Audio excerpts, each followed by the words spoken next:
supplemented by fraternal devotion. Family life is the progenitor of true morality, the ancestor of the consciousness of loyalty to duty. The enforced associations of family life stabilize personality and stimulate its growth through the compulsion of necessitous adjustment to other and diverse personalities.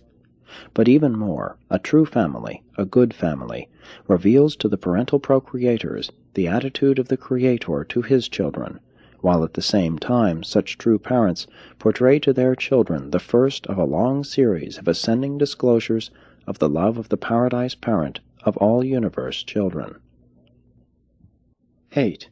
Dangers of self-gratification. The great threat against family life is the menacing rising tide of self-gratification, the modern pleasure mania. The prime incentive to marriage used to be economic, sex attraction was secondary. Marriage founded on self-maintenance led to self-perpetuation, and concomitantly provided one of the most desirable forms of self-gratification. It is the only institution of human society which embraces all three of the great incentives for living. Originally, property was the basic institution of self-maintenance, while marriage functioned as the unique institution of self-perpetuation.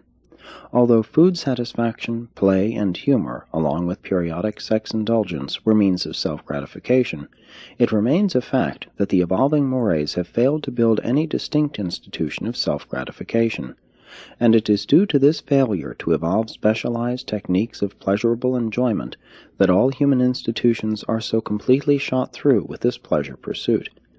Property accumulation is becoming an instrument for augmenting all forms of self-gratification, while marriage is often viewed only as a means of pleasure. And this overindulgence, this widely spread pleasure mania, now constitutes the greatest threat that has ever been leveled at the social evolutionary institution of family life, the home. The violet race introduced a new and only imperfectly realized characteristic into the experience of humankind, the play instinct coupled with the sense of humor. It was there in measure in the Sangics and Andonites, but the Adamic strain elevated this primitive propensity into the potential of pleasure, a new and glorified form of self-gratification. The basic type of self-gratification, aside from appeasing hunger, is sex gratification, and this form of sensual pleasure was enormously heightened by the blending of the Sangics and the Andites. There is real danger in the combination of restlessness, curiosity, adventure, and pleasure-abandon characteristic of the post-Andite races. The hunger of the soul cannot be satisfied with physical pleasures. The love of home and children is not augmented by the unwise pursuit of pleasure. Though you exhaust the resources of art, color, sound, rhythm, music, and adornment of person, you cannot hope thereby to elevate the soul or to nourish the spirit. Vanity and fashion cannot minister to home building and child culture. Pride and rivalry are powerless to enhance the survival qualities of succeeding generations. Advancing celestial beings all enjoy rest in the ministry of the reversion directors. All efforts to obtain wholesome diversion and to engage in uplifting play are sound, refreshing sleep, rest, recreation, and all pastimes which prevent the boredom of monotony are worthwhile. Competitive games, storytelling, and even the taste of good food may serve as forms of self-gratification.